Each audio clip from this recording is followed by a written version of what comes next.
Sebelum kita belajar sesuatu, mau ajak teman-teman untuk kita yuk awalin acara pagi ini dengan kita berdoa. Oke, saya akan berdoa, saya akan pimpin doanya dengan kepercayaan saya.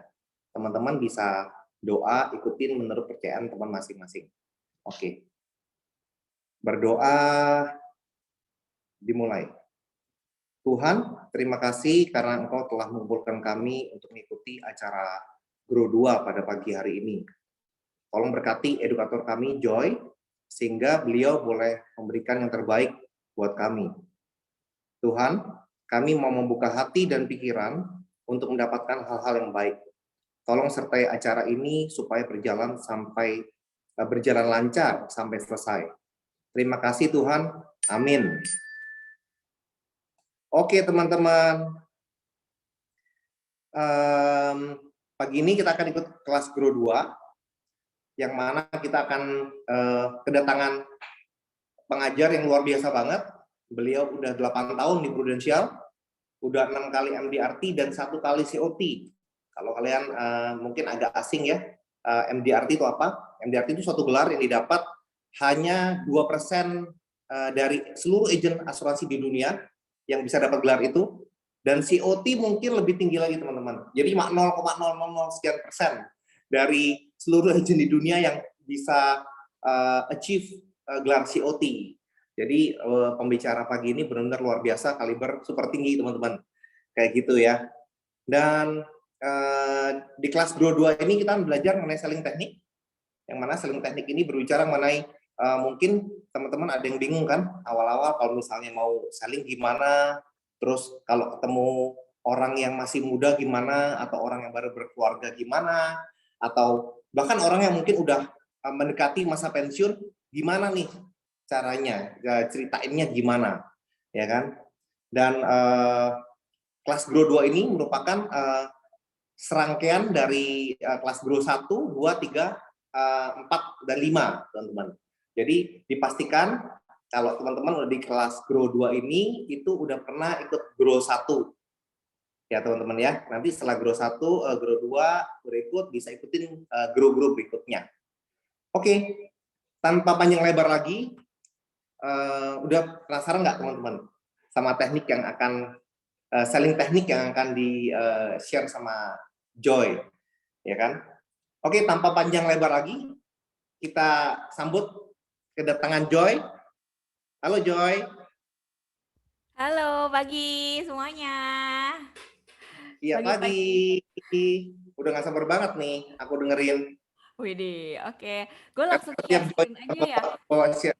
bawa sharing gitu, pasti dapatnya luar biasa banget. Langsung bisa diaplikasiin ke eh, kita jualannya gimana, teman-teman. Nggak percaya, buktiin aja teman-teman. Oke, oke. Oke, Joy silakan. Aku share screen dulu ya, teman-teman ya. Oke, jadi sekali lagi welcome ke Grow Class 2 ya pagi hari ini. Hari ini tuh topiknya adalah beda fase hidup, beda plan ya, teman-teman ya. Kayak David tadi bilang gitu. Mungkin kita ngomong sama orang yang masih muda, belum married, itu mungkin berbeda nih sama fase hidup berikutnya yang mungkin udah punya tanggungan, sama beda lagi sama kalau misalnya orang yang udah lebih tua lagi. Jadi hari ini saya mau share berikut ini tuh ada 3 age group nih menurut saya yang secara general bisa kita bagi ya. Ini nggak baku ya teman-teman ya, tapi biasanya kebutuhannya mirip-mirip gitu ya di age group tertentu. Nah, age groupnya itu saya baginya seperti ini. Yang pertama, itu adalah orang-orang di usia 20-an ya. Mungkin orang-orang yang udah mulai kerja, udah lulus kuliah, tapi mungkin mereka tuh belum married gitu ya, belum married, belum punya anak, belum punya tanggungan, masih hidup untuk mereka sendiri ya. Nah, di fase hidup berikutnya itu adalah di grup usia 20-an ya, late 20s sampai 40-an nih. Mungkin di usia ini biasanya orang udah mulai masuk fase hidup berikutnya ya, udah mulai menikah, punya anak masih kecil, tergantung sama mereka gitu ya. Dan yang berikutnya adalah orang-orang 50 tahunan ke atas ya. Di fase hidup ini pasti udah berbeda lagi nih teman-teman. Concern-nya, fear hidupnya, dreams-nya itu pasti udah beda lagi ya. Karena di usia 50-an mungkin anak-anak mereka juga semuanya udah pada gede ya, udah mulai kerja sendiri juga, udah nggak tergantung sama mereka gitu. Jadi pastinya di usia itu tuh mereka udah nggak punya lagi nih ketakutan-ketakutan seperti orang-orang yang punya anak masih kecil gitu ya. Jadi ini basically pembagiannya di 3 age group ini ya teman-teman ya. Hari ini saya akan sharing di usia-usia ini biasanya tuh orang butuhnya apa sih gitu ya. Sebentar saya mau buka lagi yang berikutnya. Contoh ya, misalnya di usia 20-an ya. Biasanya orang tuh butuhnya ini gitu ya. Pertama pasti butuh health insurance ya. Kalau health insurance sih saya rasa di usia berapapun dari anak masih kecil pun udah butuh yang namanya health insurance ya. Yang kedua, karena udah mulai punya income sendiri, udah mulai kerja, udah mulai mungkin mulai bayar-bayar beberapa expenses sendiri, biasanya di usia 20-an itu harusnya udah butuh nih yang namanya income atau expense protection. Ya. Dan yang ketiga, di usia 20-an walaupun mungkin masih agak jarang ya orang yang udah paham dan concern kalau mereka tuh butuh yang namanya retirement plan. Ya. Tapi sebenarnya tuh bagus banget kalau udah bisa mulai rencanain pensiunnya kita dari usia kita tuh masih muda ya. Saya punya satu klien gitu ya di usianya masih 20-an gitu ya waktu saya pertama kali ketemu sama dia. Dia tuh udah keren banget loh, belum married, kerja juga belum lama, tapi dia tuh udah mulai nih nabung untuk retirement-nya dia nanti gitu. Saya bilang, wah ini bagus banget. Dan dia tuh waktu ketemu saya, dia udah punya health insurance yang bagus dan dia juga udah mulai ngumpulin proteksi sakit kritis dan proteksi jiwa walaupun dia belum married. Ya, karena dia mikir nih, kalau sampai dia kenapa-napa, jangan sampai dia nyusahin orang tuanya. Gitu. Dan karena dia menanggung mamanya apalagi single parent, dia bilang, jadi dia bikin tuh asuransi jiwa. Dia bilang, gue nggak mau nih kalau sampai gue kenapa-napa, mama gue nanti kasihan gitu ya. Jadi bagus banget teman-teman, dan itu saya rasa itu tugas kita juga untuk buka matanya teman-teman kita nih yang mungkin masih muda, masih belum terlalu mikirin masa depan gitu ya, untuk bisa sadar akan hal-hal seperti itu ya. Nah, di usia berikutnya kalau orang udah mulai punya tanggungan ya, pastinya masih butuh health insurance seperti saya tadi bilang. Nah, di usia ini apalagi pasti lebih butuh lagi yang namanya income atau expense protection. Karena mereka bukan hidup buat diri mereka sendiri lagi.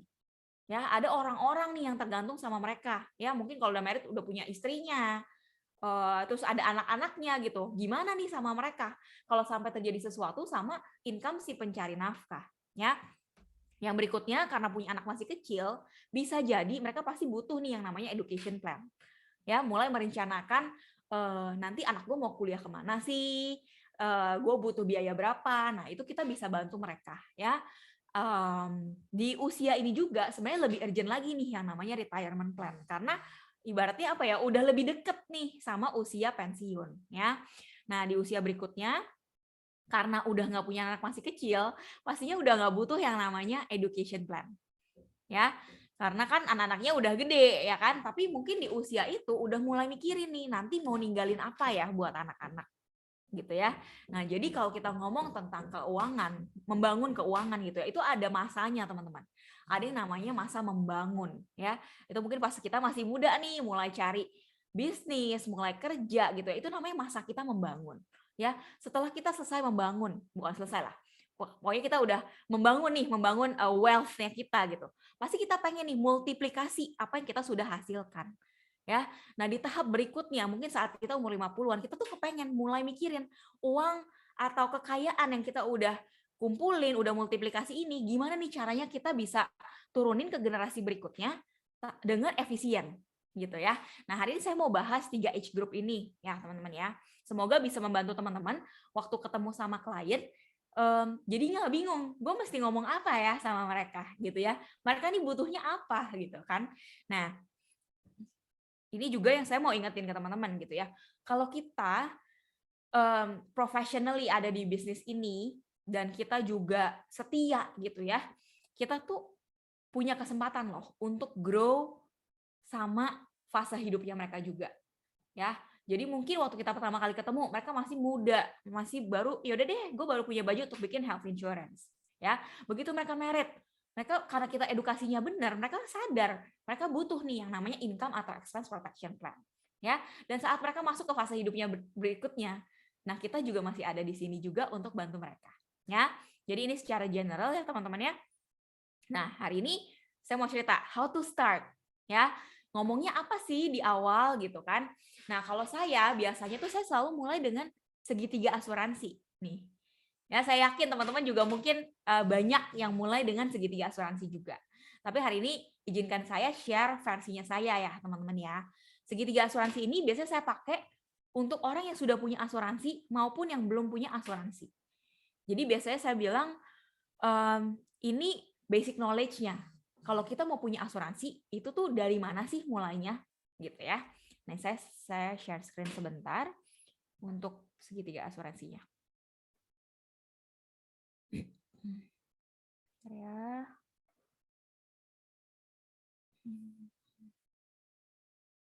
Oke.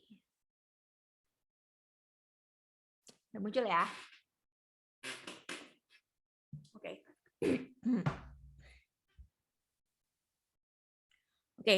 Nah, ini namanya basic financial protection ya, teman-teman ya. Jadi asuransi itu sebenarnya tuh alat bantu kita untuk proteksi keuangannya kita, gitu ya.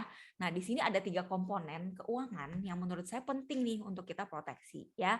Biasanya saya cerita mulai dari yang paling bawah. Nih, kita bisa mulai dengan cerita ya, teman-teman ya. Biasanya kalau kita nih setiap bulan itu punya income, biasanya kan kita udah atur ya. Contoh bisa gue ngomong sama David deh, biar nggak ngomong sendiri. Boleh. Yuk. Yuk. Oke. Pura-pura aku ininya ya.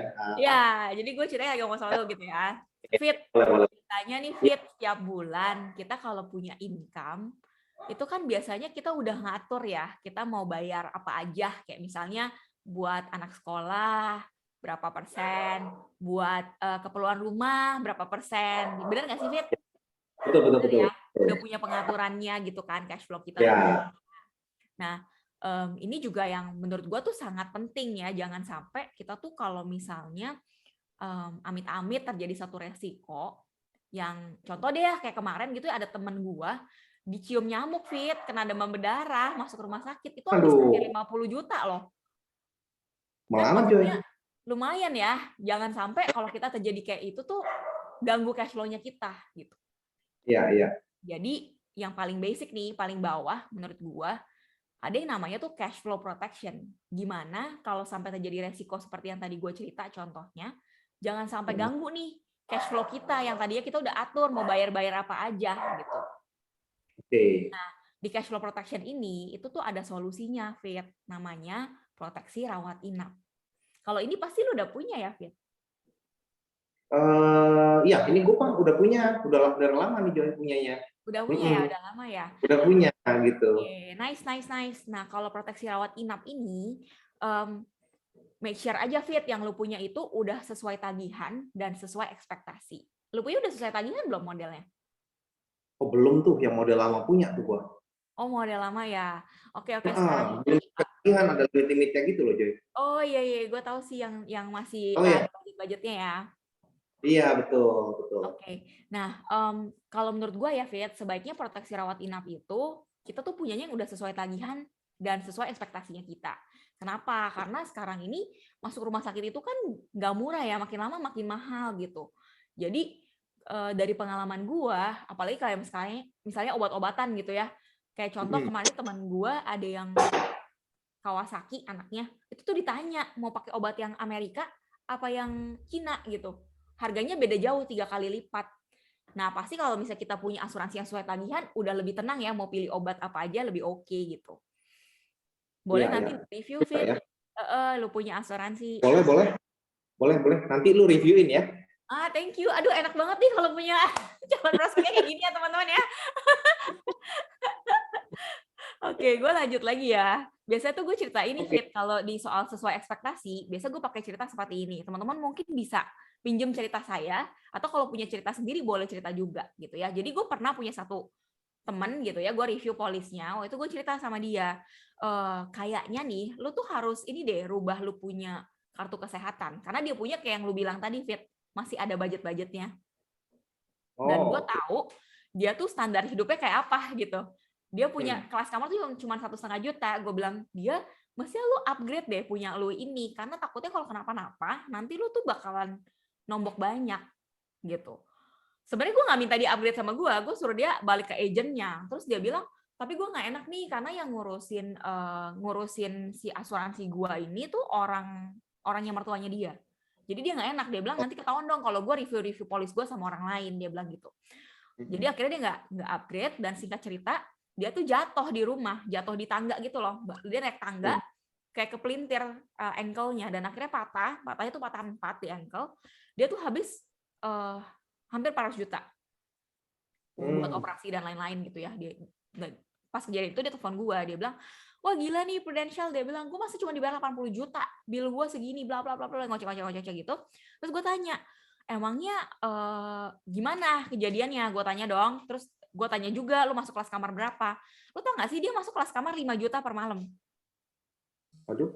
Dan dia punya kartu, cuman kartu HS yang lama, kelas kamarnya 1,5 juta per malam, yang ada budget-budgetnya.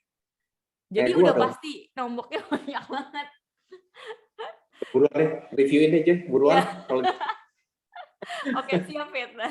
Nah, teman-teman bisa pakai cerita kayak gitu juga gitu, supaya orang tuh sadar. Kadang-kadang mereka punya asuransi, ngerasa, oh pokoknya gue udah punya asuransi, pasti gue akan dibayar nih kalau gue sakit atau masuk rumah sakit gitu. Nah, jangan sampai kejadian kayak teman saya. Akhirnya dia kecewa gitu, dan baru mau upgrade setelah udah kejadian, dan dia udah keburu nombok banyak banget gitu ya. Nah, saya masuk ke yang tahap berikutnya ya teman-teman. Jadi di tahap yang tadi, boleh sekalian tanya nih si calon prospek kita ini udah punya proteksinya seperti apa. Jadi kita tahu nih, kayak David tadi kan cerita ya, oh gue punya sih tapi udah lama, misalnya kayak gitu. Nah, contoh berikutnya, tahap berikutnya itu adalah income protection ya. Jadi beda nih, Fit, kalau yang tadi itu kan untuk proteksi cash flow kita ya. Dan kalau misalnya sampai kejadian, proteksi rawat inap itu asuransi ngebayarnya ke rumah sakit gitu. Nah, kalau income protection ini sebenarnya untuk proteksi saat kita tuh sakit yang lebih serius. Contoh, misalnya nih, kita sakit yang lebih serius dan harus istirahat sementara di rumah. Pengaruh nggak sih ke income-nya kita? pasti dong, kan kita nggak bisa kerja ya, Yo ya. Nah, kalau misalnya sampai itu terjadi, gimana nih dengan pengeluaran keluarga? Bisa jadi terganggu juga ya. Pasti terganggu lah. Kan gue yang ini kan kerja cari dapat income kan buat hidupin mereka. Oke, nah kalau untuk hal ini ya, Fit, itu ada solusinya juga nih, namanya proteksi kondisi kritis. Nah, ini beda. Kalau yang tadi rawat inap kan bayarnya ke rumah sakit. Kalau yang ini dibayarnya ke rekeningnya kita. Kalau sampai terjadi. Kenapa? Mantap dong. Oke, nah ini teman-teman perhatiin ya, saya ada tulis ya di situ ya, minimum 5 kali annual income. Jadi sekalian aja nih waktu presentasi kita tulis seperti ini, karena kadang-kadang orang juga bilang, oh gue udah punya ini juga gitu. Tapi many times, yang mungkin teman-teman udah berapa kali prospek gitu ya, udah pernah review polis, mungkin waktu dicek itu belum sesuai sama kondisi kebutuhannya mereka. Gitu. Jadi dengan kita menulis ini, orang mungkin bisa lebih aware nih, oh punya saya udah sesuai belum ya sama apa yang actually saya butuhkan gitu ya. Nah, kenapa 5 kali annual income? Teman-teman bisa jelasin juga langsung ya. Biasanya menurut orang tuh menurut survei financial planning butuh waktu sekitar 5 tahun, at least 5 tahun untuk bisa adaptasi sama kondisi baru. Ya, jadi kalau misalnya nih kita kenapa-napa sebagai pencari nafkah gitu ya, at least ya keluarga kita tuh aman nih pengeluarannya selama 5 tahun ke depan. Gitu. Nah, Fit, kalau kayak di keluarga lu udah mikirin hal-hal seperti ini belum sih? Sempat kepikiran sih, Joy, tapi belum pernah ada yang ceritain kayak begini. Nah, ini lu ceritain mah bener-bener, oh bener juga ya. Gitu loh, kalau sampai gue kenapa-kenapa, wah gimana nih gitu loh. Anak istri gue siapa yang mau kasih makan gitu kan. Asik, closing. This is very good. Yaudah deh, bikin deh, Joy. Coba hitungin 5M. Luar biasa, saya closing 5M langsung teman-teman. Oke. Nah, Oke. itu kira-kiranya bisa pembahasannya seperti itu. Tapi nanti lihat lagi nih, kayak si kita punya calon prospek ini tuh responnya seperti apa gitu ya, teman-teman ya. Nah, itu kata Riawan, next tolong bikin lebih sulit Fit, katanya gitu. Oke. Ini Enggak. Ini kan biar teman-teman dapat gambarannya dulu ya. Oke. Nah, kalau handling objection ada kelas berikutnya, Wan, di grow berikutnya gitu ya. Oke. oke. Nah, ini tadi soal income protection ya, proteksi kondisi kritis ya. Nah, yang berikutnya itu ada yang namanya life cover nih, Fit. Life cover itu sebenarnya asuransi jiwa sih. Tapi Oh, menurut gue ya, asuransi jiwa itu tuh di translate-nya tuh nggak gitu bener sih di bahasa Indonesia. Karena orang jadi ngiranya, emang jiwa gue mau dinilai berapa gitu loh. Nah, sedangkan menurut gue sebenarnya harusnya kita translate itu tuh jadinya asuransi kehidupan. Makanya di sini gue tulisnya life cover gitu ya. Karena waktu kita nggak ada, emang sih kitanya udah kelar dari dunia ini gitu. Tapi gimana nih sama hidupnya orang-orang yang bergantung sama kita? Karena mereka harus tetap jalan kan hidupnya, nggak mungkin waktu kita meninggal mereka ikut meninggal.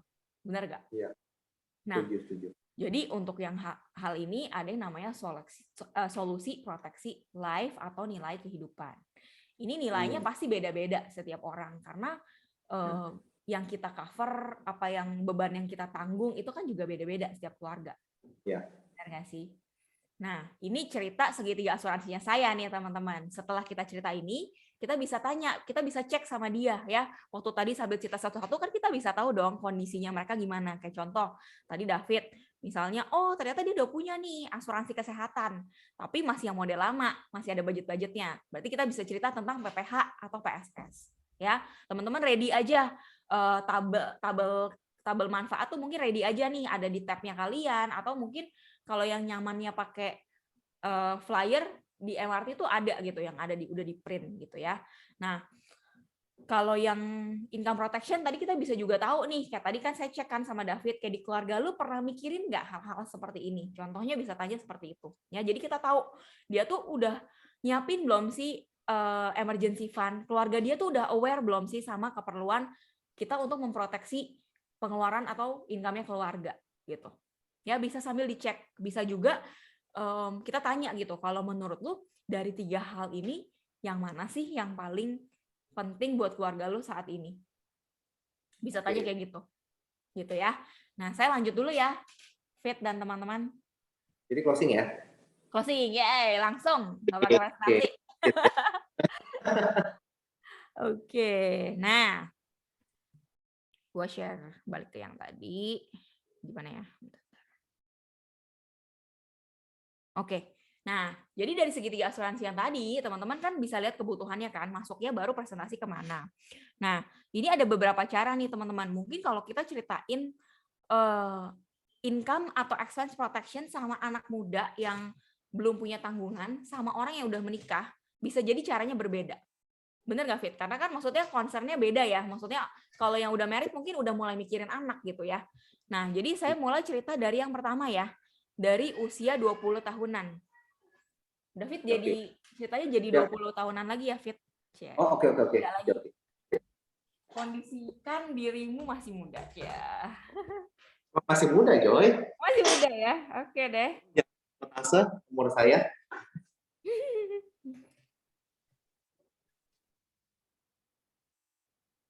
Oke, udah mulai ya? Oke. Ini sesuai request Riawan, susah ya, Wan ya? Oke. Ceritanya gue lagi ngobrol sama lu usia 20-an, belum married. Gitu ya, Fit ya. Tapi udah punya, udah kerja gitu ya, udah punya income sendiri. Nah, biasanya gue ngobrolnya tuh gini, gue tanya, Fit, setiap bulan ya, lu kan, bentar, sorry ya, interupsi sebentar. Oke. Nah, Fit, lu kan setiap bulan ya punya income gitu kan. Itu tuh lu biasanya pakai buat bayar apa aja sih, Fit? Bayar kontrakan. Kontrakan, oke. Kos lah ya, lebih tepatnya. kos ya. Mm-mm. Oke, bayar kos. Oke, Bayar terus apa kos, lagi biasanya? makan, Makan, jajan gitulah ya. makan Joy, Iya, makan, makan. jajan, terus apa lagi ya? Oh, cicilan mobil, Cicilan mobil, oke. Lu ya udah kan? bayar sendiri ya? Nggak dibayarin orang tua lagi ya? Oh enggak sih. Dari awal mula apa namanya kerja udah memang nyicil mobil sendiri Joy, kayak Keren, gitu. keren. Terus tabungan nikah Joy, Jadi, tabungan buat mau merit merit. kapan, Fit? Pasangan belum ada, gimana cara meritnya ya? Tapi udah Penting nabung mah uningan budget. ya, luar biasa. Kan kita berpikir harus maju ke depan banget Joy emang. Iman dulu yang penting ya, Fit. Beriman dulu, yang penting mah beriman, percaya Tuhan nanti kirim, ya kan? Kalau udah siap pasti datang pasangannya ya. Iya. Oke, oke, luar biasa. Apalagi Fit biasanya, Fit? Kayak gitu ya kan. Terus tabungan nikah apa emergency fund.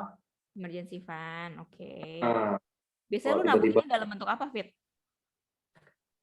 tabungan biasa aja ya, Tabungan di disisihin bank aja gitu ya? sebulan itu di bank gitu. Jadi kalau misalnya ada kenapa-kenapa bisa dipakai ya tabungannya ya. Kayak Oke, gitu. Terus sama kasih ke orang tua. wih, anak berbakti ya. Kok Oh jadi iya gitu? dong, Kasih orang tua. cicilan kasih ke orang tua gitu ya. Oke. Kasih orang tua, terus sama mungkin ini ya, weekend weekend apa ya, weekend Entertainment weekend gitu lah ya. betul. Oh, ada yang tanya sebulan gaji berapa, itu boleh bisa diatur Pak, gaji Gede berapa, gajinya Bapak ini mah. Oke, puji oke. Tuhan. Katanya itu sih Joy ya, yang gede-gede ya, yang lain-lain mah Iya, kayak yang iya. kecil-kecil Yang kali ya. pasti setiap bulan lu ada keluarin tuh ini ya. Betul, yang pasti ini sih. Oke, oke. Fit, Kayak gitu. menurut lu ya dari ini semua, itu yang mana sih yang paling penting yang harus selalu ada gitu setiap bulan? Makan harus ada tuh. Makan harus ada ya. Iya dong, mati kalau nggak ada. Kali bisa makan sama orang tua gitu loh di rumah. Iya, masalahnya kan gue anak perantauan. Oh iya Jadi, ya, jadi nggak bisa nebeng makan sama nyokap ya. nggak bisa, nggak bisa, nggak bisa. Oke, Gitu ya. oke. Berarti Oke, kalau kayak kos lu harus bayar juga dong? iya dong, Hmm. benar. Oke, oke. Kos, bayar makan, iya. Terus yang udah pasti lagi cicilan mobil udah pasti harus. Oke. Fit, Fit. Uh, Tapi kalau misalnya nih, misalnya ya, ada satu kejadian yang mengharuskan lu tuh mengurangi pengeluaran. Oke, Kira-kira hal-hal ini tetap harus ada nggak? Kayak kos, makan, cicilan mobil ini. pasti harus. Kalau itu mau nggak mau. Mau nggak mau ada ya. Oke. Kalau kayak tabungan nikah, Tabungan nikah bisa dipending Joy. dari pending ya, kan belum ada juga pasangannya ya. Benar, benar. Jadi kalau kita ngomong kondisinya terpaksa, gue boleh ya, maksudnya bilang tabungan nikah ini sementara dihilangin dulu. Boleh, boleh. Boleh ya. Banget. Kalau tabungan emergency fund lu gimana? Ya kalau misalnya mau nggak mau, kalau misalnya nggak cukup ya duitnya gitu ya, ya mau nggak mau berhenti nabung dulu. Berhenti nabung dulu ya. Jadi boleh gue coret dulu ya, Fit? Oke. Nah, kalau soal ngasih orang tua gimana? Ngasih orang tua itu kalau di compare nih kan ada entertain mau ngasih orang tua tuh, ya kan? Mungkin entertainnya gue coret dulu Joy. Entertain. Oke. Benar. Kalau Oke, kalau entertainnya tetap nggak bisa kasih orang tuanya coret juga. Mau nggak oke. mau. Tapi buat lu penting ya bisa ngasih buat orang tua. Banget. Meskipun mungkin nilainya nggak seberapa buat mereka ya, tapi kan seenggaknya kita ngasih orang tua itu nandain kita masih ingat sama mereka gitu. Aduh, terharu nih kalau jadi nyokap lu denger. Oh iya ya, kalau gue mau udah biasa aja. Oh gitu ya, udah biasa ya digombalin anaknya, nggak ada yang bercanda.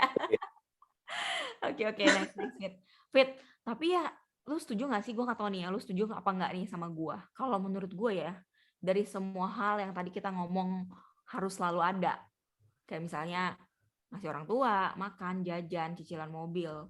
Sebenarnya bisa dibilang yang paling harus selalu ada setiap bulan itu sebenarnya yang tengah ini. Oh iya betul. Income-nya. Bener nggak sih, Fit? Betul dong, Kalau betul. misalnya tengahnya ini yang nggak ada, gimana nih sama hal-hal yang lu bilang harus selalu ada tadi? Iya Iya, nggak sih? betul. Betul banget. Betul. Iya kan? Mm-mm. Fit, lu pernah ini nggak? Pernah dengar nggak sih yang namanya income protection? Oh, apaan tuh? Ngapa? Maksudnya dilindungin gitu kita punya income? Iya. Jadi gue tuh kerjaan gue ya, salah satunya itu bantuin teman-teman gue untuk bisa proteksi income-nya mereka nih. Jadi walaupun misalnya terjadi satu resiko gitu ya, yang bikin misalnya mereka tuh harus sementara istirahat di rumah, misalnya karena sakit yang lebih serius gitu ya, mereka tuh tetap aman nih untuk hal-hal yang tadi harus selalu ada setiap bulan, karena Oh, income-nya aman, selalu ada gitu loh, walaupun dia lagi nggak bisa kerja. Gue boleh cerita ya. lebih jauh ya, Fit? Oh, menarik nih. Boleh dong. Nah, gitu teman-teman. Nah, ini yang pertama. Kalau misalnya ceritanya di Zoom, ya bisa pakai coret-coret ini ya. Paling kita bisa hapus nih income-nya gitu ya. Tapi kalau kita bisa ketemu muka, itu sebenarnya lebih powerful menurut gua. Karena kita tuh bisa pakai, contoh ya, teman-teman bisa bawa selembar kertas A4, atau ya kertas berapapun lah. Teman-teman bisa ceritanya tuh di sini. Jadi caranya bagi kertasnya, bagi dua, terus bagi dua lagi, gini ya. Terus teman-teman gambar,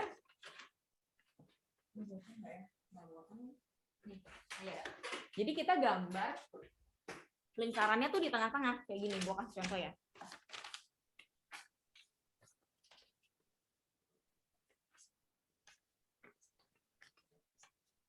Kita gambar si income-nya di tengah-tengah, kelihatan nggak? Nggak kelihatan ya? Kok hilang sih? Gitu ya? Kelihatan nggak? Jadi gambar Kelihatan. di tengah-tengah. Kelihatan. Nah, Jangan terlalu dekat kamera Joy. oke. Nah, jadi Oke. waktu kita cerita income itu yang sebenarnya paling penting, dan lu kebayang nggak sih sebenarnya kalau sampai si tengahnya itu yang nggak ada, teman-teman bisa sobek nih bagian tengahnya supaya dia jadi bolong. Oh, gue taruh di badan gue ya biar nggak kelihatan. Nih. Nah, ya, ya. Jadi secara apa ya? Kita bisa masuk ke dia gitu supaya dia bisa bayangin, wah iya ya kalau income gue bolong, gimana nih sama hal-hal yang tadi yang lu harus bayar gitu. Gitu ya. Jadi teman-teman bisa lakuin ini nih kalau misalnya ketemu langsung. Terus kalau misalnya dia masih bilang mau pikir-pikir gitu ya setelah kalian presentasi, bawa pulang aja potongan kertas buletan income-nya. Lu bawa buletan income-nya, kertas yang bolong kasih ke dia. Gitu. Supaya dia kelihatan ya, aduh income gue bolong nih gitu. Nanti kalau akhirnya dia jadinya ambil, balikin si buletannya. Ini ya, sekarang lu udah punya proteksi nih atas income lu gitu. Gitu ya. Nice. Oke, nah ini aku stop share dulu ya. Oke, nanti kalau misalnya ada pertanyaan boleh ketik di kolom Q&A ya teman-teman ya. Nanti kita bahas di belakang. Oke. Gue lanjut dulu ya. Oke, nah jadi tadi beres ya teman-teman ya untuk income atau expense protection yang kita ceritain di usia 20 tahunan. Ya, sekarang gue lanjut ya Fit ke next step nih. Kalau kita ngobrolnya sama orang-orang yang udah di tahap hidup berikutnya, ngomongnya apa? Sekarang lu ganti peran ya Fit, jadi ceritanya udah ya kayak lu sekarang lah, punya anak masih kecil gitu ya. Oke, ini aku ceritanya pakai ini teman-teman. Nanti kalau misalnya ada yang mau pakai, boleh juga. Kalau mau pakai PPT-ku, boleh juga. Nanti minta aja. Kalau yang mau bikin sendiri dan bisa lebih bagus, nanti bagi gue ya. Oke, nah ini ya. Jadi ini namanya lifestyle protection ya teman-teman ya. Atau income atau expense protection tadi gitu ya. Tapi kalau kita lihat lawan bicara kita ini tipenya hidupnya oke gitu ya secara lifestyle. Mereka maksudnya teman-teman bisa lihat misalnya suka jalan-jalan nggak gitu ya, atau misalnya bisa lihat lah gitu, maksud mereka tuh orang yang ada lifestyle-nya gitu ya, bisa pakai kata lifestyle protection. Nah contoh ya Fit, misalnya gue ngobrol sama lu ya. Terus ngopi ya, boleh ya. Oke, lu sambil ngopi, gue sambil ngeteh. Oke. Oke. Biasanya mulainya kayak gini teman-teman. Di kafe nih. Angka Oke. 4 ya. Kalau misalnya pakai kertas gambar angka 4, tapi kalau mau pakai PPT langsung aja begini. Bukanya gini ya. Fit. Ya. Menurut gue ya Fit ya. Lu setuju nggak? Gue sering nih pakai kayak gini. Gue nggak tahu nih lu setuju nggak sama gue gitu ya. Gue sering banget pakai phrase itu gitu ya. Fit, bisa dibilang ya, kalau kita ngomongin level hidup ekonomi orang nih, bisa dibilang tuh terbagi 4. Yang pertama ya Fit ya, itu orang-orang yang hidupnya luxury nih. Udah enak lah, semua-muanya tuh ada gitu kan. Terus kalau misalnya mungkin mau pergi ke luar negeri, mungkin ya bisa saat itu juga pakai pesawat pribadi mungkin. Jadi udah luxury lah hidupnya gitu ya. Nah, tahap hidup berikutnya, itu tahap hidup yang nyaman nih, atau comfort ya gue sebutnya. Orang-orang yang hidupnya juga enak, maksudnya mau jalan-jalan ke luar negeri bisa, mau sekolahin anak di sekolah bagus bisa, punya helper mungkin di rumah, punya driver, tapi ya mungkin lebih harus terencana aja nih dibanding orang-orang yang luxury. Ya. Nah, tahap hidup berikutnya itu orang-orang yang hidupnya secukupnya. Mungkin kayak gaji bulan itu ya cukup buat bulan itu. Kayak misalnya, gue pengen nih kuliah anak luar negeri. Nah, itu mungkin harus berhemat banget, atau nabung banget, atau mungkin berharap ada keajaiban beasiswa gitu. Tapi ya buat hidup ya bisa gitu ya. Nah, tahap hidup berikutnya itu adalah orang-orang yang ada di level charity. Charity ini gue nggak bilang orang-orang yang di pinggir jalan minta-minta ya, Fit. Tapi mungkin lu pernah nggak sih punya teman yang mungkin nih karena orang tuanya nggak ada, meninggal atau apa, akhirnya dia tuh jadi harus dititipin ke tantenya atau ke neneknya. Pernah nggak? Iya, iya. Ada sih kayak gitu. Ya. Nah, itu kan sebenarnya walaupun ya dia sih nggak minta-minta gitu, tapi kan tetap aja kalau kita hidup numpang sama orang lain, tetap aja kita mengharapkan belas kasihan orang lain, benar gak? Betul. Ya, jadi itu bisa dibilang ada di level hidup charity, gitu ya. Nah, gue percaya ya, Fit, paling nggak hidup kita tuh ada di level comfort. Iya. Ya, nah teman-teman tembak aja, gitu. Karena kan kita udah ngobrol juga, harusnya kita udah tahu nih dia tuh level hidupnya seperti apa. Jadi kita tembak aja. Kita paling nggak ada di level comfort ya, gitu. Dan teman-teman kalau bisa di dalam lingkaran ini sesuaikan sama kondisi keluarganya dia. Kalau misalnya anaknya 1, ya gambar aja anaknya 1. Kalau anaknya 2, gambar anaknya 2, gitu. Supaya ini dia terbayang ini seperti kondisi keluarga hidup keluarga dia, gitu ya. Nah, Fit, gue lanjut lagi ya. Fit, keluarga kita nih bisa hidup nyaman, pastinya kan karena ada orang yang cari duit, bener nggak sih? Setiap bulan cariin punya income gitu ya. Nah, gue yakin lah ya, kita sebagai orang tua yang baik, sebagai bapak yang baik, pasti walaupun kita capek, lagi bosen, kita pasti tetap berusaha, ya nggak sih? Berusaha kasih yang terbaik gitu, supaya anak, istri kita tetap bisa hidup nyaman. Ya nggak sih? Betul, betul. Pet, pernah kebayang nggak kalau misalnya nih one day ada keluarga yang seperti ini, si pencari nafkahnya tuh terjadi resiko kehidupan yang ya dia juga nggak mau lah ya, bukan karena dia malas atau karena dia kenapa-napa gitu, tapi dia tuh terkena resiko kehidupan yang bikin dia tuh nggak bisa lagi ngangkat beban hidup keluarganya. Contoh, misalnya dia sakit yang agak serius gitu ya, jadi dia nggak bisa kerja normal. Atau the worst case, mungkin dia nggak ada lagi di dunia ini gitu, harus pergi terlalu cepat saat anaknya dan istrinya masih tergantung sama dia. Bisa jadi bola kehidupan keluarganya meluncur ke bawah. Bener gak? Betul, betul. Istri yang tadinya hidup enak, jadi akhirnya harus hidup secukupnya atau jadi tergantung sama orang lain. Gua rasa anak yang biasa hidup enak, hidup nyaman, kita kasih kehidupan yang oke, kalau tiba-tiba harus semuanya dibatasin dan worst case-nya harus tergantung sama orang lain, pasti nggak enak banget. Ya nggak sih? Iya, betul. Nah, Fit, kerjaan gue itu ya, salah satunya itu bantu teman-teman gue untuk nyiapin yang namanya pilar keuangan. Supaya nih, kalau misalnya amit-amit terjadi resiko yang seperti tadi gue cerita, keluarga itu nggak harus terpengaruh nih kondisi hidupnya, tetap bisa hidup nyaman seperti waktu ada si bapaknya. Nah, keluarga lu pernah mikirin hal-hal kayak gini nggak sih, Fit? Misalnya nyiapin emergency fund untuk jadi pilar keuangan seperti ini? Wah, baru dengar kali ini nih, Joy. Bagus banget nih. Udah, asik closing lagi. Wan, dia baik banget ya, Wan. Oke, tapi biasanya gue pakai pakai kalimat itu sih. Di keluarga lu pernah mikirin nggak sih hal-hal seperti ini gitu? Gitu ya. Kalau misalnya dia bilangnya belum pernah, oh ya udah langsung aja hajar cerita. Nah, pilar keuangan ini tuh ada cara ngitungnya loh. Karena setiap keluarga kan punya level comfortable yang berbeda, ya kan? Ada satu keluarga yang mungkin 50 juta udah nyaman. Tapi ada keluarga lain yang ngerasa, wah 50 juta mah gue hidup pas-pasan nih, gue harus 100 juta per bulan. Mungkin ada keluarga lain yang 200 juta baru nyaman gitu. Nah, itu yang kita coba cari tahu nih teman-teman. Berapa sih nilai nyamannya keluarga tersebut?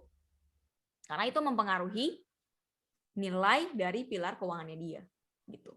Gitu ya. Nah, biasanya kita bisa lanjutin nih. Udah pernah tahu belum sih? Udah pernah ada yang kasih tahu lu belum? Ada cara ngitungnya loh, berapa sih emergency fund yang bisa cukup nih untuk jadi pilar keuangan keluarga lu. Gitu. Kalau kayak tadi David bilang belum pernah dengar ya. Iya. Nanti gua cerita ini. Oke.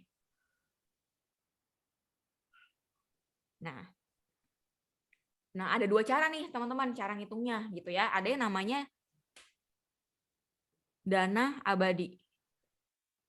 Ya, kalau dana abadi itu kita bisa hitungnya gini. Contoh misalnya tadi David, kalau gua tanya, Fit, kira-kira berapa sih biasanya yang menurut lu nyaman gitu? Pengeluaran keluarga yang nyaman, kalau supaya hidup keluarga lu nyaman, pengeluarannya tuh kira-kira di angka berapa, Fit? Pernah ngitung nggak setiap bulan? Kalau ngitung detail sih nggak pernah, Joy. Tapi kalau misalnya beli berapa gitu ya, ya 100 lah, Joy. 100 100 ya. juta. 100 juta per bulan. Berarti kan setahun itu 1,2 M ya, Fit?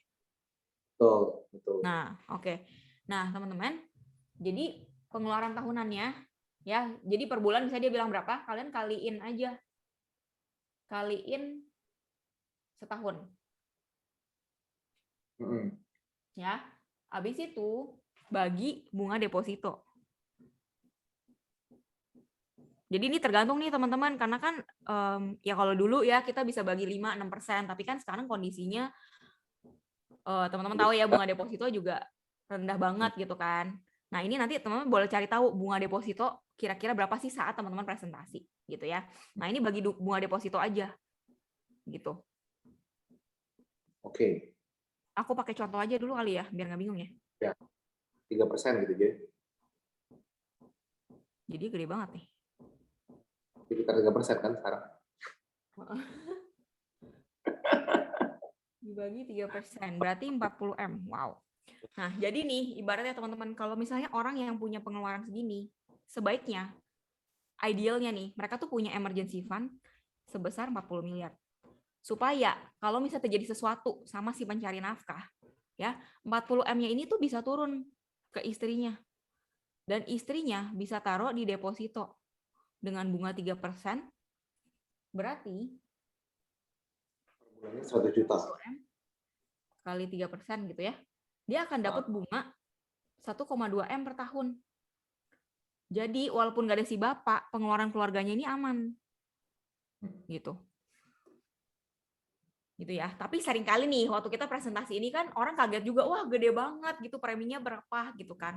Nah, ini seperti tadi gue bilang, ini adalah dana abadi ya. Jadi kesempatan kita tuh kayak punya kesempatan untuk menjaga keluarga kita tuh sampai kapanpun. Ya, karena selama ini uangnya nggak kemana-mana, ya bunganya kan selalu ada, benar kan? Ya, betul. Ya, kecuali ya tadi ya, misalnya bunga deposito turun gitu ya, itu di luar ini kita deh. Nah, tapi ada cara kedua nih, Fit, yang namanya dana transisi.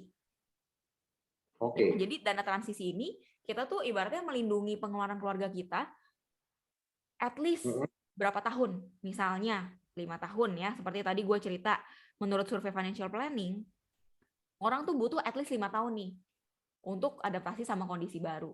Ya, jadi minim banget sebenarnya sebisa mungkin kita punya emergency fund tuh 5 tahun dari pengeluaran keluarga.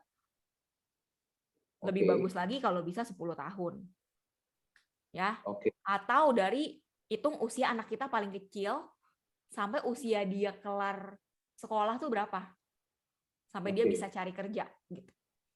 Bisa hitung kayak gitu juga. Tapi misalnya nih teman-teman udah cerita kayak begini, ternyata angka 5 tahun tuh masih terlalu besar juga buat mereka. Nggak apa-apa. At least misalnya mulai dulu aja dari 3 tahun gitu. Oke. Ya, jadi kita bisa cerita gini. Atau kalau mau nih tanya kalimat pamungkas ya. Pak, kalau misalnya dikasih kesempatan untuk proteksi pengeluaran keluarga, pengennya berapa lama, Pak? 5 tahun, 10 tahun, atau selamanya? Oke. Selamanya lah, Bu. Namanya ya kalau bapak-bapak yang Nanti saya kalau saya mampu, selamanya saya mau. biasanya ini. Iya. Closing 40 M. Big case loh, Joy. Big Iya, case. mantap nih. Big case nih, mantap. Oke, teman-teman, itu kalau Oke. untuk ini ya, tadi yang income atau expense protection untuk orang yang sudah berkeluarga, ya. Nah, kita waktunya masih ada ya, Fit? Masih ada, masih ada 10 menit lah. Oke, masih ada ya. Habis Kalau itu gitu, gue sharing terakhir untuk yang usia 50-an ya. teman-teman kalau ada yang mau tanya, boleh ya chat di Q&A, nanti setelah materi langsung kita akan bahas. Yep. Dijawab sama Bu Joy. Bu Joy. Jawab Pak David juga boleh. Joy. Oke, nah teman-teman, aku lanjut dikit ya ke yang usia 50-an ke atas nih. Kalau di usia 50-an ke atas, mungkin dia udah nggak punya ya ketakutan-ketakutan seperti yang tadi. Misalnya anak masih kecil, gimana ya kalau gua nggak ada gitu. Mereka mungkin udah nggak punya ketakutan seperti itu.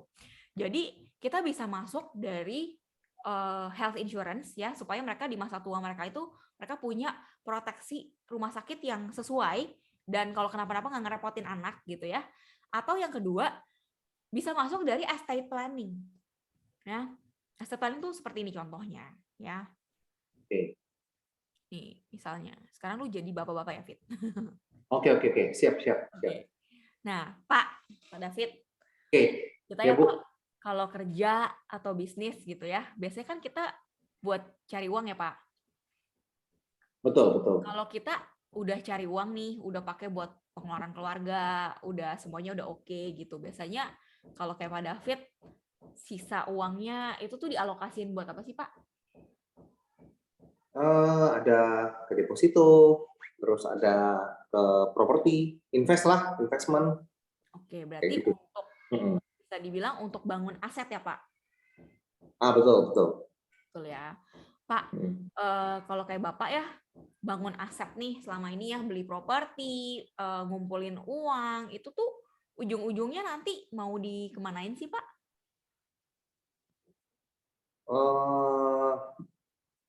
Diwarisin lah ya, warisin ke anak lah, ya kan? Anak ya? Nggak mungkin dibawa mati juga kan ya? Iya, benar. Berarti buat diwarisin ke anak ya. Berarti bisa, Betul. boleh ya kalau aku simpulin sebenarnya apa yang kita kerjakan hari ini dari bisnis kita, dari pekerjaan kita, sebenarnya ujung-ujungnya itu untuk kita wariskan. Betul. Benar ya, Pak? Nah, teman-teman, Betul. kalau kita mau cerita tentang estate planning ya, atau paper asset, kuatin di sini. Kuatin di kalimat pertama ini. Dan dapatlah persetujuan dari dia, kalau apa yang kita kerjakan atau bisnis hari ini, itu ujung-ujungnya untuk kita warisin ya. Gitu. Ya, supaya ini sebenarnya untuk magerin nih. Kadang-kadang orang ada keluar pas kita cerita paper asset atau hal-hal seperti ini, mereka bilangnya, ya itu mah nanti tunggu saya mati dong gitu, atau kayak ya itu mah nanti saya nggak nikmatin dong gitu. Ya. Nanti kalau misalnya nih si bapak keluar hal-hal seperti tadi, kita bisa ingetin lagi, iya Pak, tadi kan kita udah setuju ya semua yang kita kerjakan hari ini ujung-ujungnya memang untuk kita warisin ya kan Pak, gitu ya. Teman-teman bisa pakai frase ini ya teman-teman ya. Nah yang berikutnya kita bisa cerita. Nah, kalau kita ngomong aset nih Pak, itu kan ada dua tipe ya. Pertama aset real nih yang kayak tadi Bapak bilang, misalnya properti gitu ya, yang real lah gitu ya. Nah hari ini aku mau cerita juga nih Pak, ada bentuk aset yang kedua, which is adalah paper asset. Oke. Ya, apa sih bedanya paper aset ini gitu. Nah, teman-teman bisa cerita ini perbandingannya apa sama aset real. Karena kan kalau aset real tuh orang pasti lebih kebayang ya. Oh ya udah, pokoknya gue beli properti itu aset gue, misalnya kayak gitu. Nah, kalau paper aset ini kita bisa cerita. Sebenarnya kayak insurance itu tuh kayak paper aset, teman-teman. Dia beli asuransi jiwa, itu sebenarnya asetnya dia. Sama aja kayak dia beli rumah yang untuk dia wariskan. Gitu. Bukan rumah yang untuk ditinggalin ya. Beda nih, ini rumah yang kayak tadi Pak David ini cerita. Ya, buat memang dia beli itu untuk investasi gitu. Nah, ini konsepnya kayak gini, ya. Nah, kita bisa cerita dari hal apa? Pertama, dari cara bayar, ya. Kalau aset real itu kayak Bapak deh tadi Pak David ya. Pak David kan tadi cerita nih, Pak, Bapak beli properti gitu kan. Kalau properti itu berarti kan harus bayar full ya. Misalnya contoh kita beli properti rumah senilai 10 miliar. Berarti yang kita bayar ya 10 miliar juga ya, Pak. Oh iya dong. Ya kan? Itu kalau kita bayarnya tunai, ya. Kalau kita cicil berarti masih ada bunganya lagi malahan ya. Betul, Nah, betul. bedanya kalau di paper aset ini, Pak, untuk 10 miliar tadi, kita nggak perlu bayar 10 miliar, Pak. Paling kita bayarnya cuman, teman-teman sebut nih berapa persen. Waktu sebelum ketemu kan kita punya dong perkiraan usianya dia. Nah, teman-teman bikin dulu, coba di proof force. Kalau untuk usia lawan bicara kita ini, kira-kira keluar duitnya berapa? Gitu. Nanti bisa bilang, nah untuk beli 10 miliar ini Pak, paling bayarnya 10%. Gitu. Jadi kita supaya pancing curiosity-nya dia gitu. Kok bisa cuma 10% misalnya gitu. Gitu ya. Nah, terus kita bisa bilang lagi. Tadi kan kita bahas ya kalau misalnya aset real kita mau cicil itu ada bunga. Nah, kita bisa bilang, nah di paper aset ini Pak, kalau cicil bunga aja tuh nggak ada. Gitu. Ya. Nah, yang berikutnya kita bisa bahas dari teks. Ya, kalau misalnya kayak properti ya yang tadi Bapak cerita, itu waktu kita warisin, itu kan pasti ada biaya-biaya ya Pak ya. Ada biaya-biaya nih, biaya waris, ya ganti nama, ada pajak, ya kan. Nah, bedanya paper aset ini itu tuh nggak ada bebas biaya-biaya seperti itu. Oke. Jadi kalau kita ngomong secara pendistribusian, ini tuh efisien banget, Pak. Ibaratnya nih, nilai 10 miliar kita tuh nggak tercuil. Sama kayak biaya yang tadi saya bilang, misalnya biaya ganti nama atau pajak, itu tuh nggak kena nih, Pak. Oh, oke. Gitu. Nah, kalau kita ngomong juga soal kepemilikannya, itu juga beda. Kayak misalnya ya, kalau misalnya properti kita cicil, berarti selama kita cicil itu, propertinya belum milik kita ya, masih milik bank ya. Iya, betul. Nah, kalau di paper asset ini, dari pembayaran pertama, itu udah jadi milik kita. Udah jadi haknya kita. Emang ada ya kayak gitu ya, Bu? Ada. Closing lagi gue. Oh, oke. Yang terakhir dulu nih. Oke. Oke, nah itu sekilas ya. Gue takutnya waktunya nggak cukup. Mungkin kita stop dulu kali ya, Fit ya. Infonya katanya sampai 10.15. Kayak gitu. Jadi masih ada waktu nih. Boleh dilanjutkan. Ibu, belum di-closingin saya soalnya. Udah closing banyak nih hari ini. Oh iya, dong. Oke. Biar teman-teman yang dengerinnya, ada 176 loh. Ini nanti abis itu biar closing banyak, Joy. Bentar ya. Iya, oke. Jadi gimana teman-teman? Belajar banyak hari ini? Yang belajar banyak boleh tolong responnya, chat saya, biar saya nggak kayak sendirian nih teman-teman. Oh, udah datang Ibu Joy. Oke. Aduh, thank you responnya. Tuh, banyak yang bilang saya Joy. Luar biasa. Oke. Thank you teman-teman. Nah, ini aku balik lagi ke sini ya. Kalau masih ada waktu, mungkin mau apa nih? Mau belajar apa nih teman-teman? Perucerah mau? Perucerah mau nggak? Banyak nggak sih yang jualan perucerah? Boleh teman-teman request. Perucerah ya. Ini yang biasa Tuh, aku pakai untuk perucerah. Education boleh perucerah. Ya. Oke, kelihatannya banyak yang mau perucerah, Joy. Oke, ini aku pakai perucerah ya teman-teman ya. Ini versi gue nih. Ada yang tanya tolong di chat di ini ya, di chat di Q&A ya teman-teman ya. Ini ada siapa nih? Pandu Pratama, boleh tolong di chat di Q&A ya, biar nanti bisa dibacain waktu di Q&A. Thank you. Oke, lanjut Joy. Ya.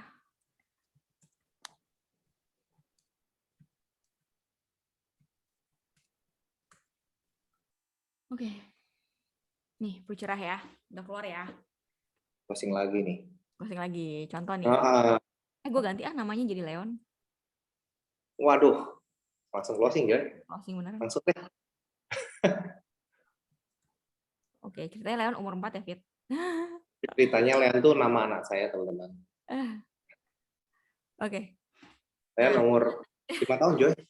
Ya, tapi gue punya yang 4 tahun, nggak apa ya? Oh, ya udah. Boleh. Oke. Ini sebenarnya pakai presentasi buat anak Lion nih. Oke, nah bisa pakai gini nih teman-teman ya.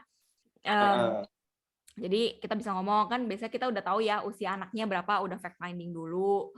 Terus biasanya juga saya tanya nih, mereka tuh punya nggak sih sebagai orang tua tuh keinginan nanti anaknya mau sekolah kemana, gitu ya.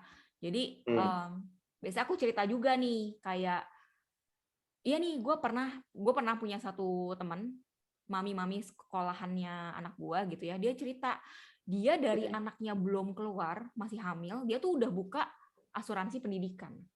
Gue bilang, wah gila keren banget loh, dari anak masih di perut udah prepare banget gitu kan. Lu bikin asuransi apa gitu, aku tanya-tanya gitu kan. Nah waktu itu akhirnya kita review polis, dia buka di salah satu perusahaan asuransi, memang asuransi pendidikan. Tapi nilainya itu waktu anaknya nanti 17 tahun itu akan keluar uang 200 juta. Kita ketawa ya waktu itu ya, hahaha gitu.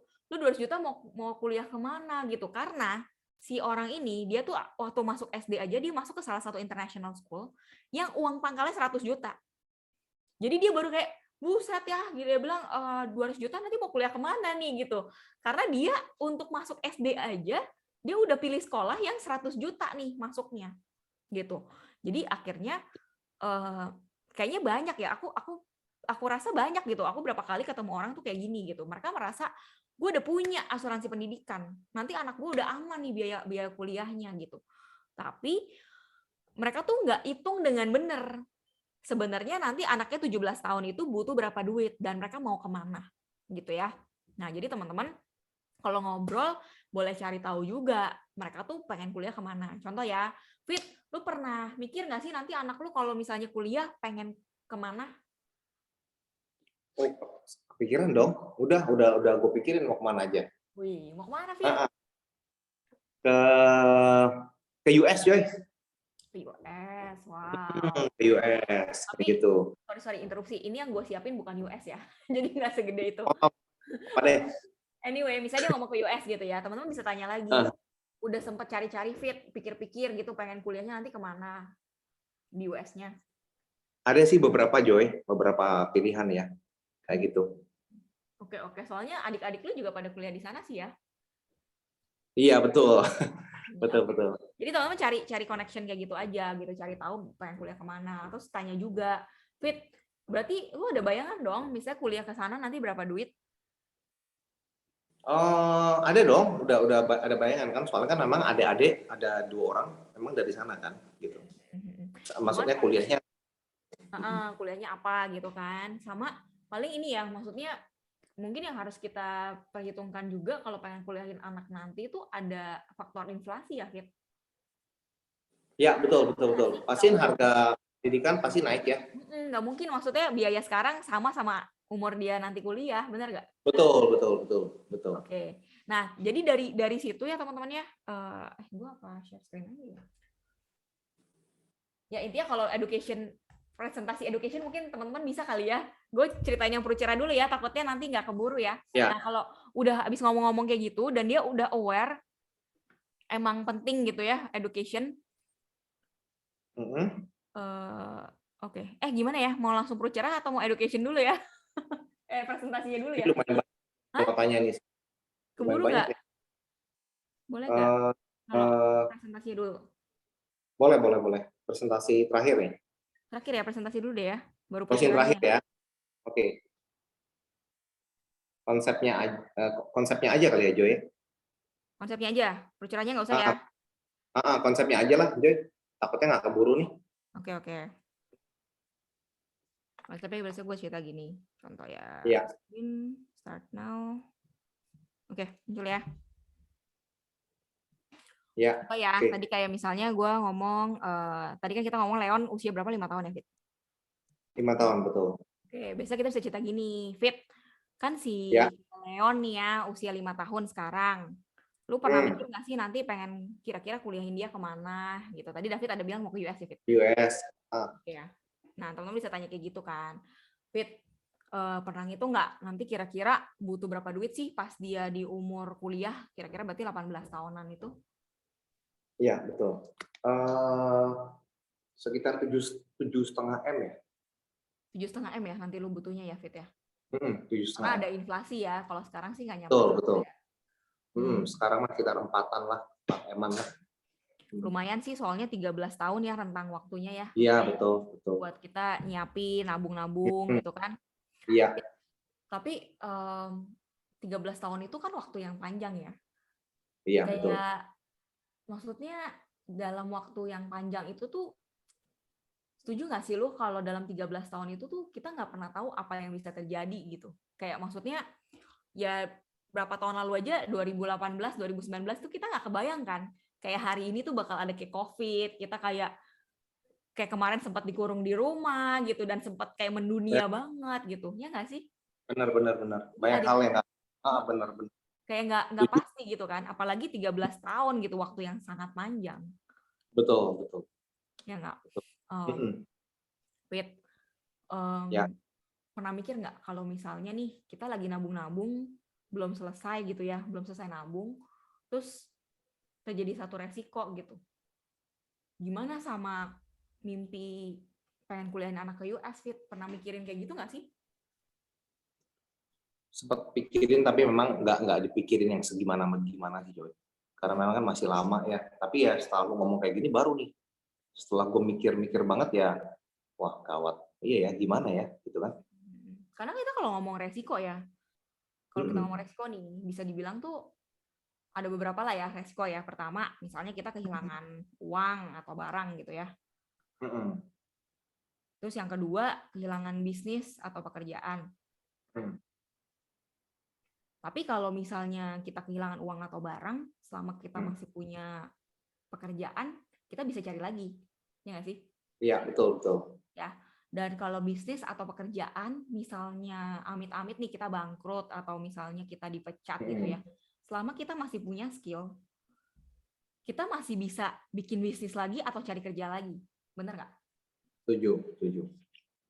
Jadi bisa dibilang ya, kalau misalnya kita ngomong soal resiko, sebenarnya paling krusial itu yang nomor 3 ini. Bener nggak sih, Fit? Betul. Resiko skill ya. Kalau kita skill hilang gimana juga, ya kan? Karena kalau misalnya skill hilang, bisa jadi pekerjaan atau bisnis kita juga terganggu. Ya kan? Kalau misalnya kita bisnis atau pekerjaan kita terganggu, lama-lama uang sama barang kita bisa hilang juga satu-satu. Setuju. Ya kan? Nah, Fit. Ini tuh gue mau cerita sama lu ya. Ada satu program yang namanya Education. Kelihatan nggak? Education Assurance Plan. Kelihatan. Jadi gimana kita mastiin nih si anak kita tetap bisa kuliah sesuai yang kita kepengen, sesuai tujuan dan mimpinya kita, apapun yang terjadi sama kita.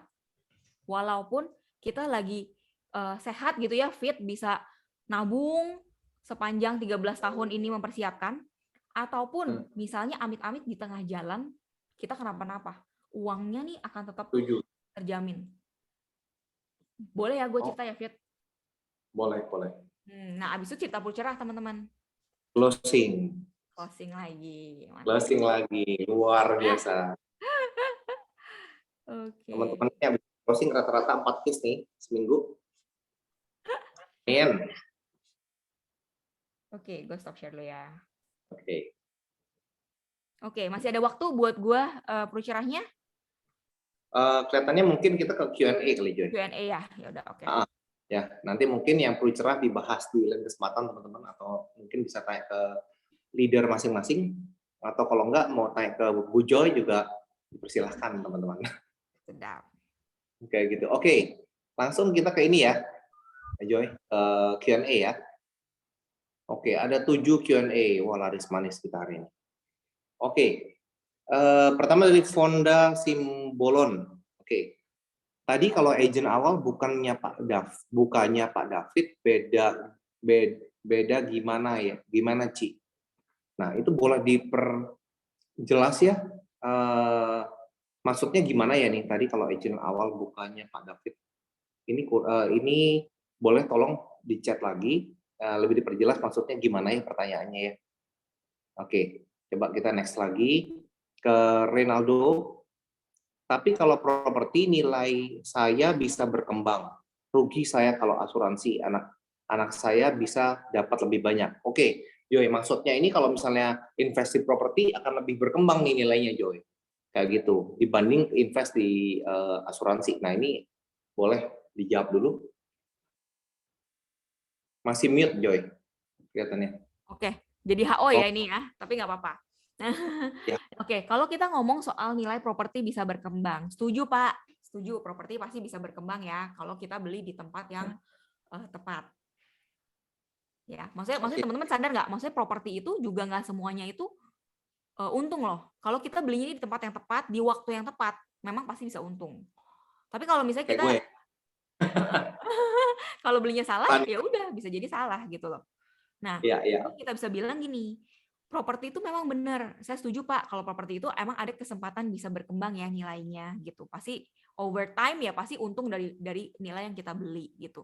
Nah, tapi yang saya mau info ke Bapak juga nih, untuk paper aset ini, justru ini kita bisa langsung berkali-kali lipat nih Pak dari awal kita beli. Oke. Gitu. Masuk nggak logikanya? Karena gini nih, misalnya ya, di usia kita deh, di usia kayak gua sama Supaya David ya, yang masih muda ini, ya, kita paling bayar berapa? Nggak nyampe 20% loh, paling 12% kalau kayak pewarisan gitu. betul, betul, betul. Jadi kita langsung cuan di depan, langsung untung di depan. Nggak perlu nunggu 10 tahun lagi waktu properti naik gitu. Kita langsung untung di depan. Betul, betul, betul. Gitu. Menjawab Jadi ya? maksudnya baru bayar premi sekali gitu ya. Tapi nilai yang benar-benar 10M-nya itu udah terjadi gitu kan, Joy. Betul. Sedangkan kalau misalnya properti itu kan seberapa yang kita bayar ya senilai itulah properti kita, kepemilikannya kita itu ya. Kayak gitu ya. Oke, menjawab Pak Renaldo Febrianto. Moga-moga menjawab ya Pak ya. Oke. Nah, next Pak Pandu nih. Bagi C Joy ini konsepnya keren-keren nih.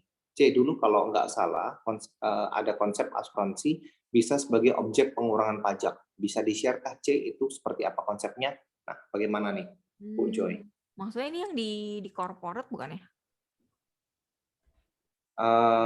Kelihatannya enggak deh Joy. Kelihatannya yang oh iya C katanya itu. Iya. Oke, oke. Sebenarnya kalau di corporate sih kita bisa pakai nih insurance-nya misalnya tadi ya, misalnya beli life insurance gitu. Terus misalnya dia beli life insurance tapi ya udah itu dia keluarin duitnya tuh dari PT gitu. Jadi bisa dimasukin sebagai pengeluaran. Oh, as a cost ya. Tapi Jadi konsepnya sih ngurang. sebenarnya kalau kayak pengusaha biasanya bisa masuk dari bisnis insurance. Itu banyak lagi tuh.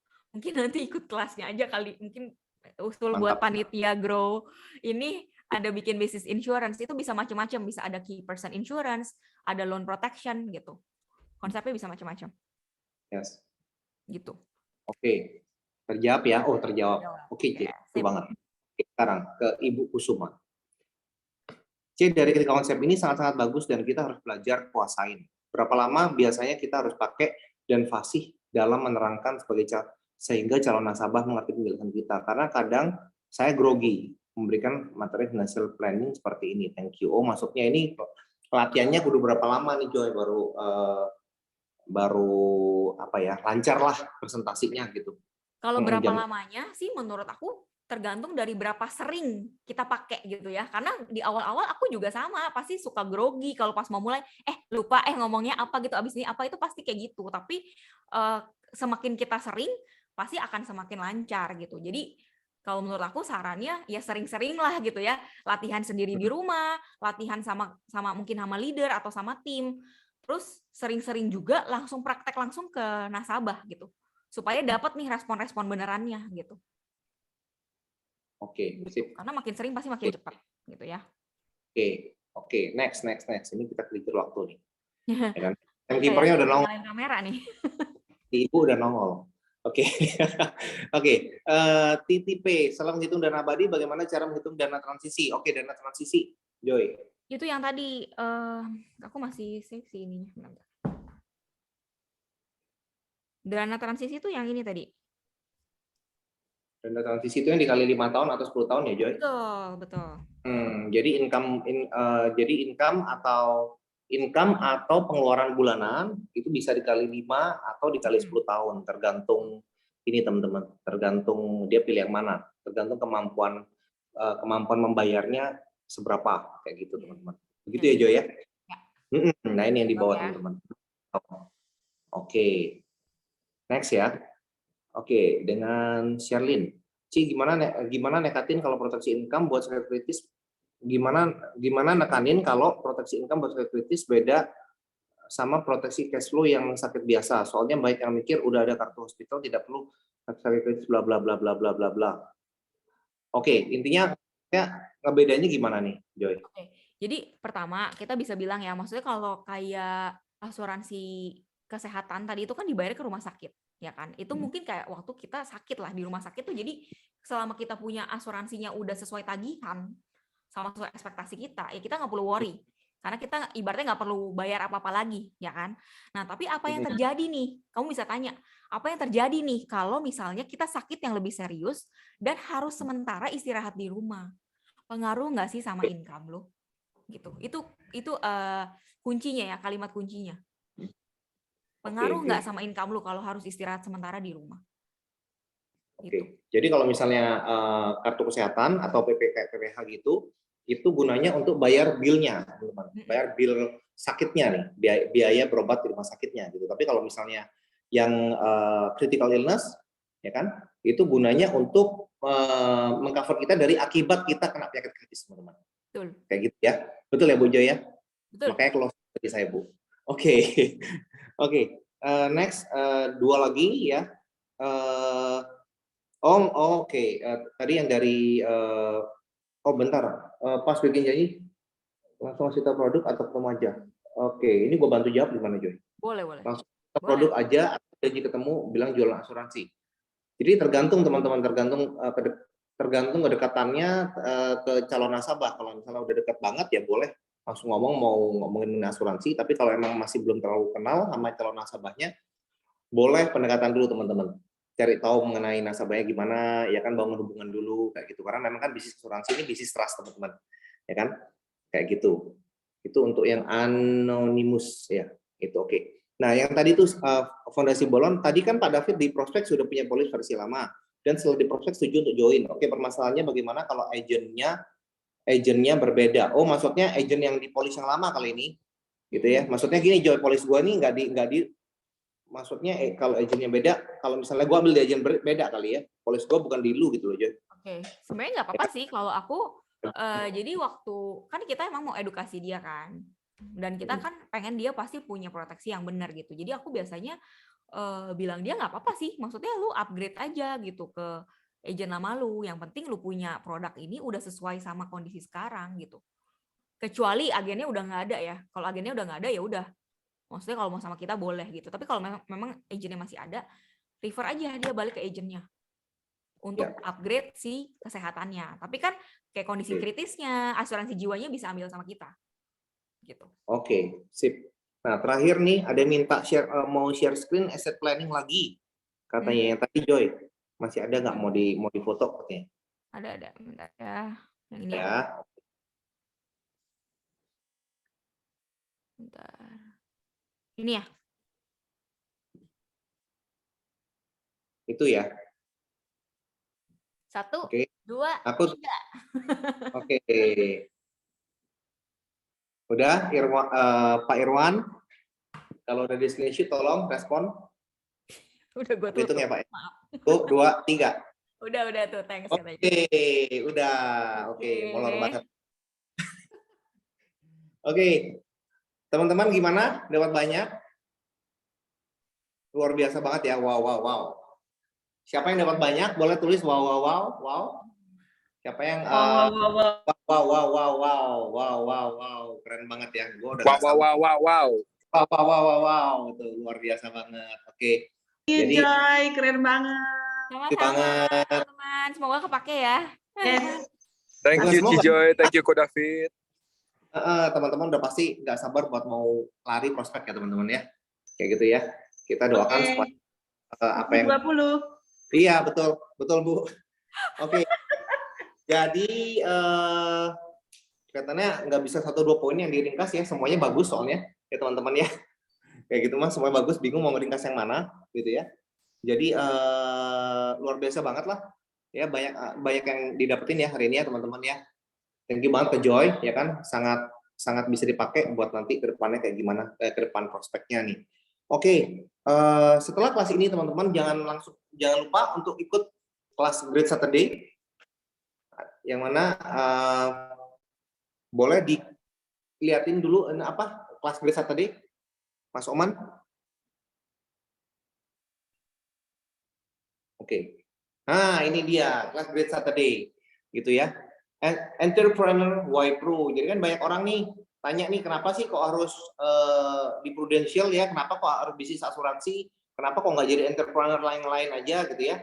Nah ini dia nih pembicaranya ini luar biasa, dia akan benar-benar kupas abis mengenai why Prudential gitu, dan yang pasti kalian akan sangat rugi kalau nggak masuk ke kelas Great Saturday kali ini karena benar-benar luar biasa banget. Ini dia nantikan banget pembicara ini karena memang dia akan benar-benar secara detail kupas mengenai kenapa berbisnis insurance terutama di Prudential. Jadi jangan sampai dilewatkan teman-teman. Oke. Nah, next ini kita ada QR yang mana QR ini sangat berarti buat kita ya. Kita ingin dengar nih feedback dari teman-teman.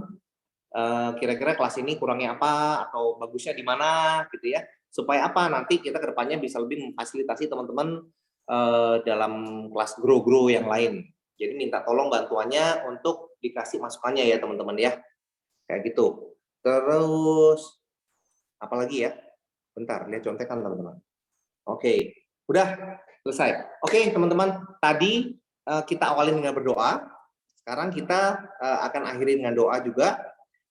Saya akan pimpin dengan kepercayaan saya dan teman-teman bisa berdoa sesuai dengan kepercayaan masing-masing ya teman-teman ya. Oke, berdoa dimulai. Terima kasih Tuhan atas penyertaan-Mu sepanjang acara Grow 2 ini. Tuhan, terima kasih Engkau sudah menyertai di mana kita belajar. Dan juga Engkau sudah menyertai pengajar kami Joy sehingga beliau telah memberikan terbaik untuk kami. Berkatilah Joy dalam kehidupan dan bisnisnya dengan melimpah ya Tuhan. Kami berdoa untuk setiap peserta yang hadir pada acara ini supaya apa yang mereka pelajari bisa mereka aplikasikan dalam 1 minggu ke depan Tuhan dan bisa menjadi berkat buat diri mereka.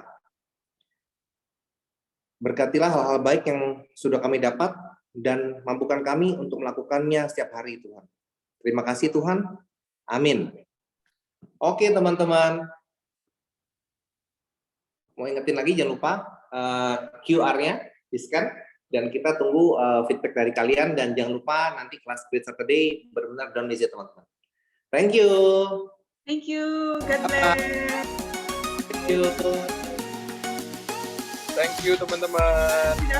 Thank you. Thank you. Thank you.